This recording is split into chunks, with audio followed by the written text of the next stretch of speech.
Hello, and welcome to the Morgan Accelerating Customer Excellence Program, or Morgan ACE as it's become known, the global Salesforce effectiveness initiative that's rolling out across Morgan in various business units and obviously all around the world. Today's video is aimed to give you an overview of the sales model that Morgan ACE was built on. Now, despite the fact that this is a sales model that's going across the organization, it has been customized based on various functions and obviously the various areas that you're in to take into cultural nuances or how you do business in your business unit and in your market. What remains constant though across all the programs and modules within Morgan ACE is the sales model itself. We refer to this model as PRO-PAYBACK selling. And over the course of this video, I'm going to give you an overview of the various components that make up PRO-PAYBACK and what that acronym stands for. So hopefully by the end of the video, you'll have a very good idea of what you can expect from the program that you'll be attending and how this model can help you in business and in sales and getting better results and achieving the goals that we're setting out to do. PRO-PAYBACK is actually an acronym, as I mentioned earlier on, and it's really divided into two parts. Pro deals with everything before a client meeting or client contact. It's the level of preparedness and all that we do. And I'm going to walk you through each of those letters so we can better understand what every portion stands for and what we need to do. Payback, on the other hand, is the actual appointment itself. It's the engagement with our customers. And also, just like anything else, it's a track to run on. It helps us make sure we understand the what and the how of selling and how can we improve our skill sets when it comes to dealing with our customers. We kick off the module of PRO-PAYBACK selling with understanding our selling style. You see, the idea is not to make sure that everybody's got the same selling style, but something that you're comfortable with, and more importantly, something that's customized to your customer and their needs. So as we go through that and we kick off the pro, it's about understanding ourselves before moving further. Now let's talk about PRO, P-R-N-O.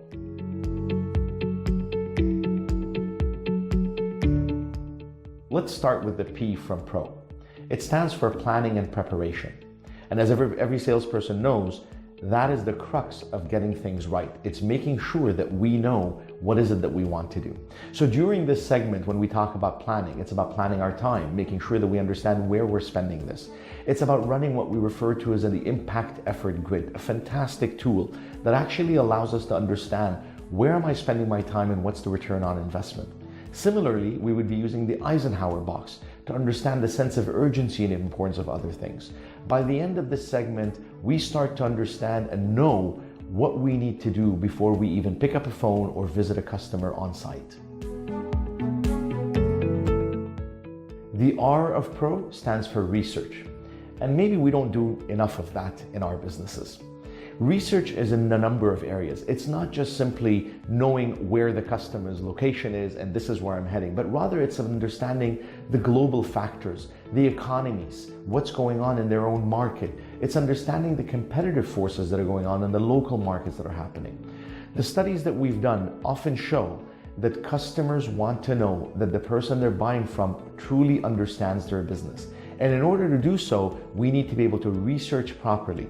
And that means being able to understand what research really means. So we're going to go through a number of tools and strategies on how we can research our customers and be well prepared before we even pick up that phone.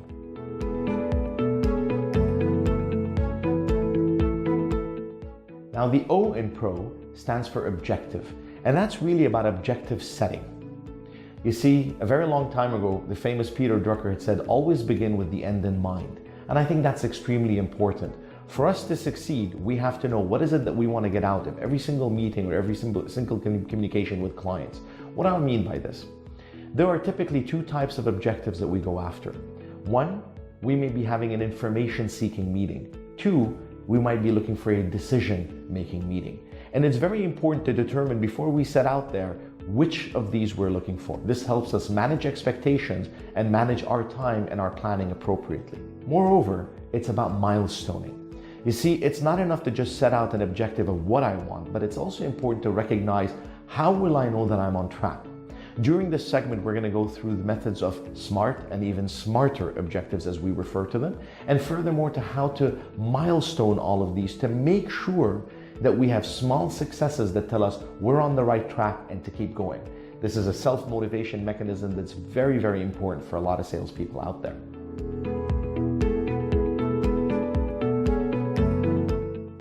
Now on to payback. The very first letter in that, the P, stands for purpose. And this is really about setting the goals and the agenda when we're actually with the client. Very often we jump into the meeting and we want to start talking, we want to tell them what we've got to offer, or we want to solve a problem. However, what we haven't done is told them how we intend to conclude the meeting. So through this segment, we're going to go through a variety of ways where we can actually set up proper purpose statements and share the agenda in a meaningful manner with the customer so they know what the end game is and what we both can get out of this at the end of the meeting.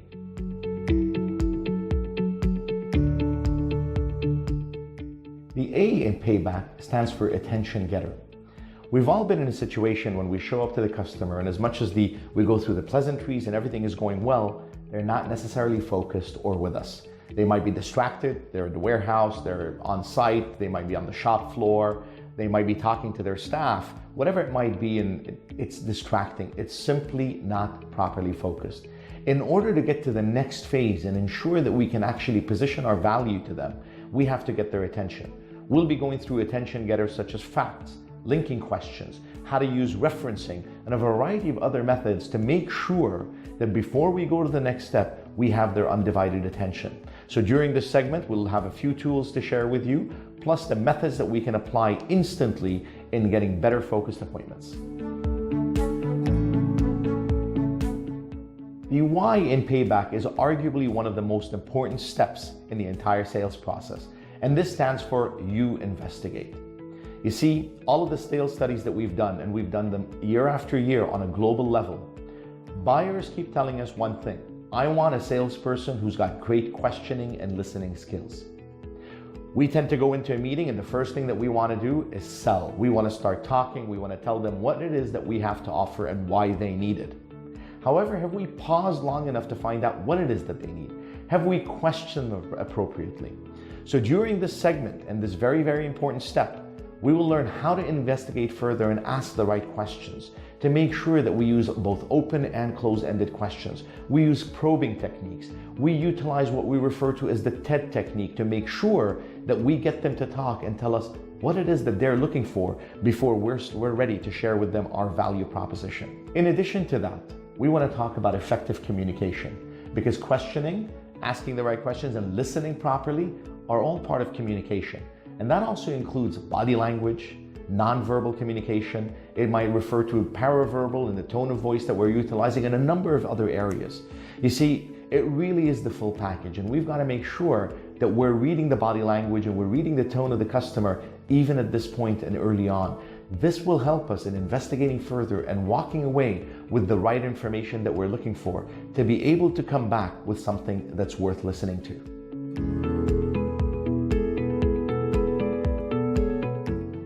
Now let's talk about that B. The B stands for benefits and you appeal. If you've been on any sales training whatsoever in the past, you've probably heard the words feature and benefit time and again. And they're very viable, and they're actually they stand fair today and they're still useful. However, that's only part of the equation. Selling on a feature and benefit is like literally a dump of everything that we have to offer. All of the various features and everything that can benefit any customer that's out there. So effectively, it's generic. It doesn't tell the customer what they're going to get out of it. And that's where the you appeal comes in. During this segment, we're going to talk about two types of motivators that just about every human being has. And it's particularly the case when it comes to our buyers or our customers. And these are what we refer to as our rational needs and our emotional wants. You see, if we're going to position what we have to offer to our customers and make sure that it's what they're looking for, we have to further understand, are they motivated through rational needs or emotional wants? Now, rational needs could be a number of things. They could be motivated by safety or security of the products that we have to offer. They may simply be motivated by the functionality of it, or they're looking to gain or save something. Other customers might have emotional wants, such as fear. Maybe it's a fear of loss of business or fear of losing out to their competitors. It could be ego and what they want to achieve out of that. It could be loyalty to a particular brand, and hopefully our brand, of course. So before we move further ahead, and we have to understand what motivates our customer. And when we come back, we will learn how to build the offer analysis based on their rational needs and their emotional wants. So it is no longer a generic sale or a pitch, but rather something that is very specific to what they're looking for and what's going to make them tick and decide, I want to deal with you.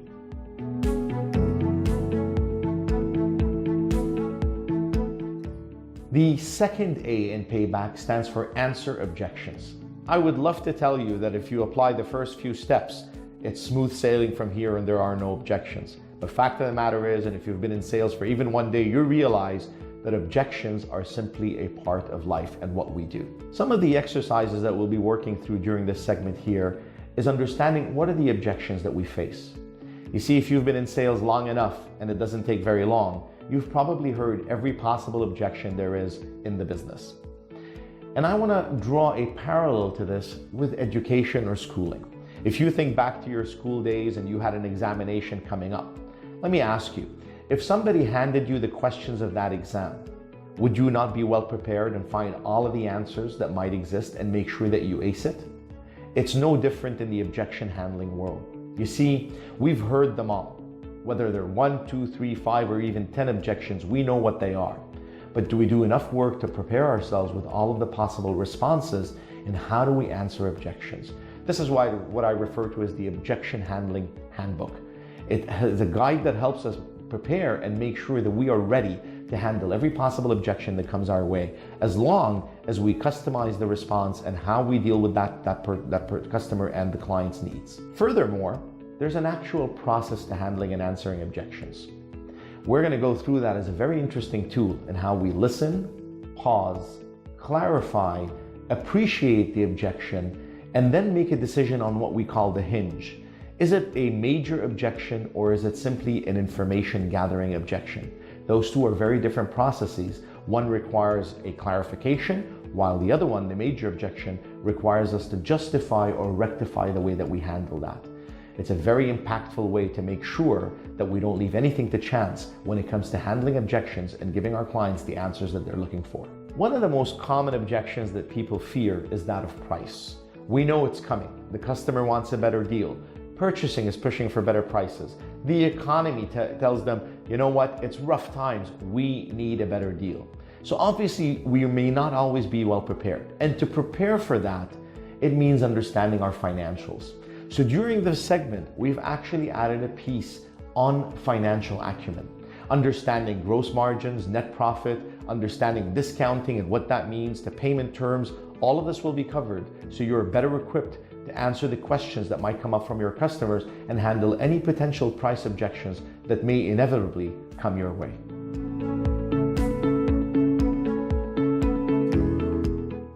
Now that we've covered the objections and we've satisfied the customer, it comes down to the letter C in payback, commitment.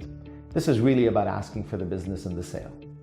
Often we pause here. We're unsure, is it the right time?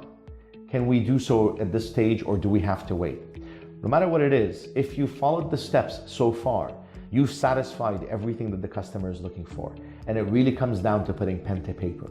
During this segment, we'll be talking about 8 different closing techniques, from asking for the business, to assumptive closes, to alternative close, to concession close, to even what we refer to as an isolation close. We will go through these and make sure that we are well prepared to ask for the business when the time is right. Now, before I move into that last letter, the letter K, this is where we pause to look at, have we achieved the objectives that we're after? Have we done all of the homework? Have we done our planning and prioritization, the research that's necessary on the market conditions, the global aspects in economy and competition? And if we set out the objectives for each and every appointment and what we would desire to achieve from those appointments. Moving on to the meetings itself, have we positioned ourselves to a purpose statement and told the customer what we intend to achieve? Have we gotten their attention through that second phase? Have we gone through a you investigate and gotten all the information? Have we done the benefits and you appeal, ensuring that our value proposition is custom designed for what our clients are looking for? Have we answered any objections that they might have had? And have we gone there to get the commitment? You see, sales, in a manner of speaking, is scripting. So what do I mean when I say scripting? I often relate this and I draw a parallel to the movie industry. If you've ever been to the movies and you watch the big screen and you see all these fantastic actors, whether they're legends or like Robert De Niro or Al Pacino or newer actors, they get up on the screen and they put on a flawless show. Similarly, they're given a script. And as much as they veer away sometimes to ad lib, they have to stick to that script. Not because they don't know what they're doing, but rather they too need a track to run on to deliver a fantastic experience to the end user, us, the moviegoer. Similarly, our buyers expect a flawless experience. They want to make sure that you're looking after them. So part of the process, and as we assess our objectives and if we've achieved them or not, is really about scripting and making sure that we get things right at every step of the way to make sure that our customer focus remains there. And as the program says, accelerating customer excellence, that's what we want to achieve.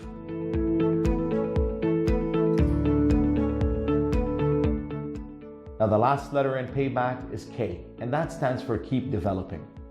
We're not in the business of one-off sales or simply making the sale and never contacting that customer again. Our responsibility is to continue to develop the account. During this program, or this portion of the program, we'll actually be going through techniques and strategies and a variety of ideas, hopefully some very innovative, on how we can continue to develop the account and further nurture the relationship with our customers in order to get more share of wallet and ensure that they remain with us over the long term. Well, that wraps up the model itself, pro-payback selling. I hope that you've enjoyed this overview video and have gotten a better understanding of what to expect in any of the programs that you'll be attending shortly. Now, I want to leave you with a final note and understand that a model is as good as its application. So simply attending the workshop itself and learning more about each and every one of these steps is not enough. It's the application itself. It's going out there and putting this to the test and ensuring that you follow every single step of the process to get the results that you desire out of this business. On behalf of CCM Consultancy and TAC International all around the world, I want to thank you for watching this video and wish you the best of luck in your business. We look forward to seeing you in any of the upcoming Morgan Ace modules around the world.